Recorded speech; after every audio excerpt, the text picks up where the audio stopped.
We are now to miscellaneous business. And is there any miscellaneous business that any members would like to bring before the group?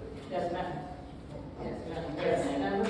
Yes, first of all, I'd like to thank the landlords for coming down and speaking about this increase. I do have a question and probably a concern if this question is answered, right?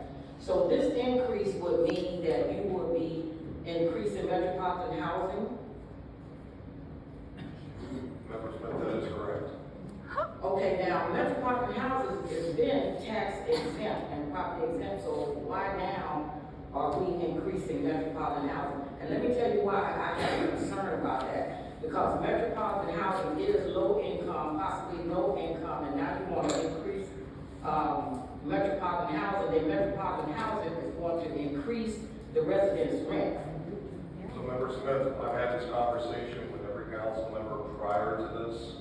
And prior, when I got this job, when you think about Victory Square, it's not the same as SMHA, okay?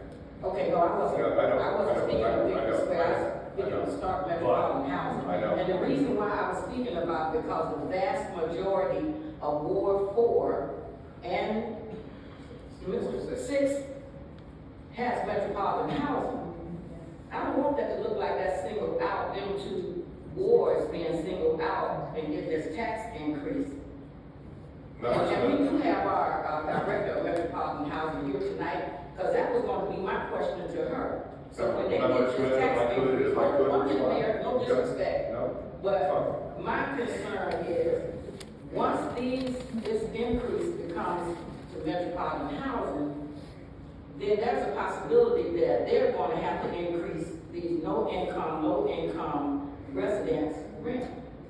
So just to respond, Member Smith, yes, historically, SMHA has been exempt. You are correct by saying that. Okay. And historically, our code enforcement and our health department and our city services have been provided for free, even though SMHA, we have responded to numerous and hundreds of complaints over the years, even prior to me getting this position.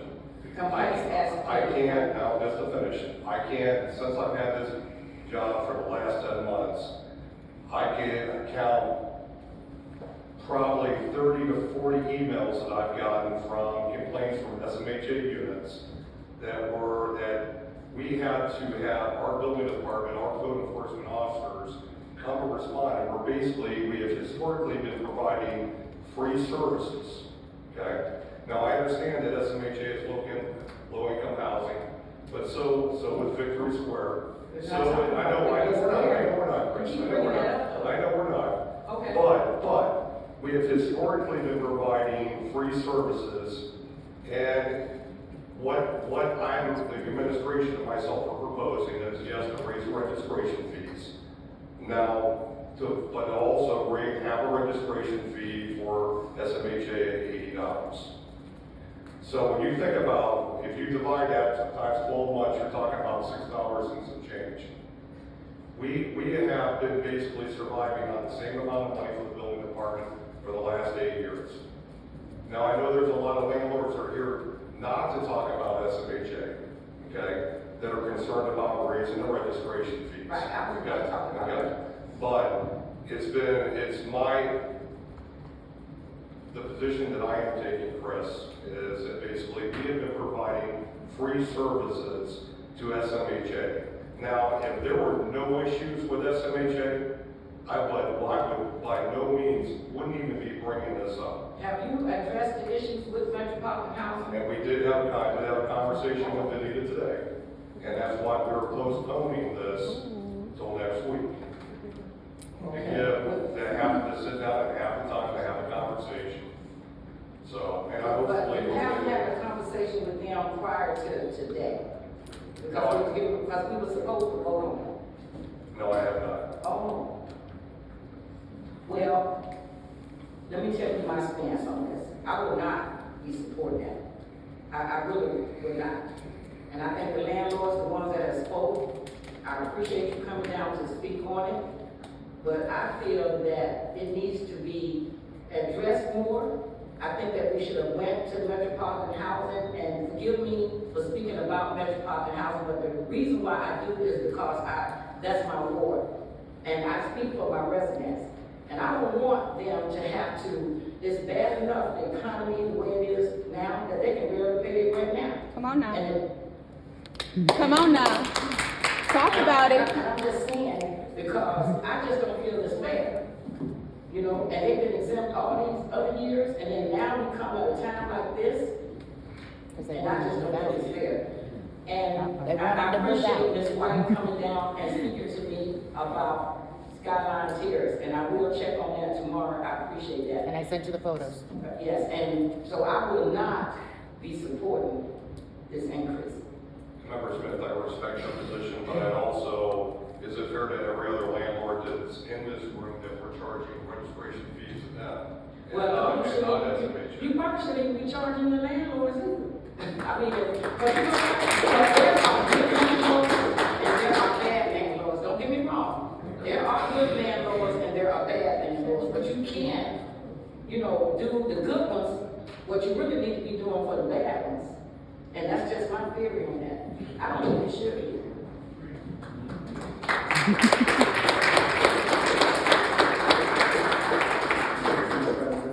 Thank you. Are there any other comments under miscellaneous business? Yes. Mr. Yes. Your staff that I can't too- keep up I their too have some phones of is the a same problem. concerns- Have some of the same concerns as Councilwoman Smith. In my ward, Ward 6, we're disproportionately, have many Star Metropolitan housing, facilities within that ward. And any minuscule, amount would affect residents in there. And I reflect back to last week when, Ms. Bell brought in a picture of the young man that just moved in with his children in one of their facilities, and there was no beds or anything like that. And on that Sunday, she actually brought him to my home and got a mattress out of my garage for him to sleep on that night. So I'm speaking specifically for Star Metropolitan housing residents at this time, so I do have some of those concerns also. Secondly, I talked extensively with Ms. Warrior and Ms. Jacobs last week. We talked about the issues that they talked about tonight, and I will continue to talk with them to see if we can work through these things. Thank Thank you. you very much. Are there any further comments under miscellaneous business? Madam President. Go ahead. No. Member Please, Morris. Morris. Member Morris. I'm just gonna take everybody off. You go first. Leader Mariel. So I just wanted to address a couple things that we heard in public speaks regarding those in our community that need assistance. So through our community development department, under this administration, or approved by this council, we have provided homeless navigation specialists a grant that's projected to serve 2,700. A grant that provides furniture and home goods to residents who can't afford them, that's projected to serve 500. Assist seniors, disabled individuals, veterans, and low to moderate income individuals with rental assistance, that's projected to serve 300.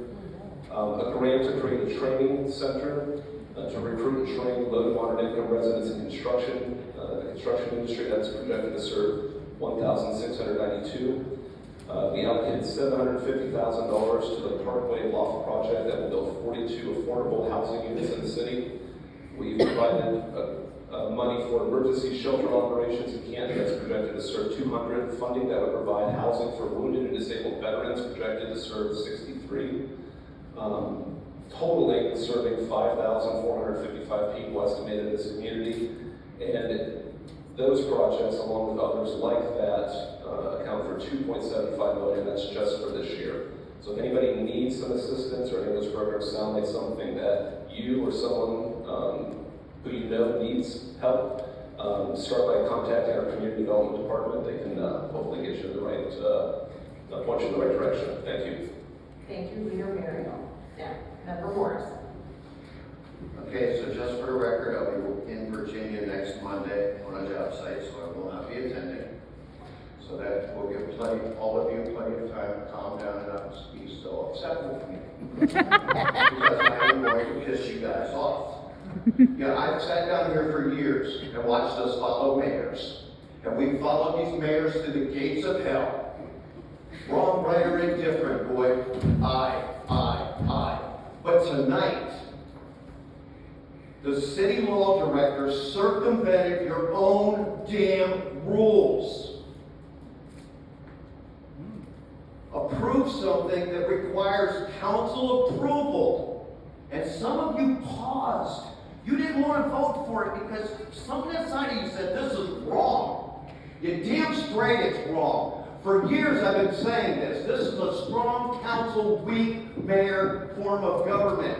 But that's against the law director too. We run this place, we control the purse strings, and until you grow a set, we're going to continue to come down here and look stupid to these people. I really have to go to the bathroom. That's exactly what y'all look like. All right, thank you, Member Morris. All right, are there any other remarks under miscellaneous business? Hearing none, Leader Muriel. Madam President, I move we adjourn.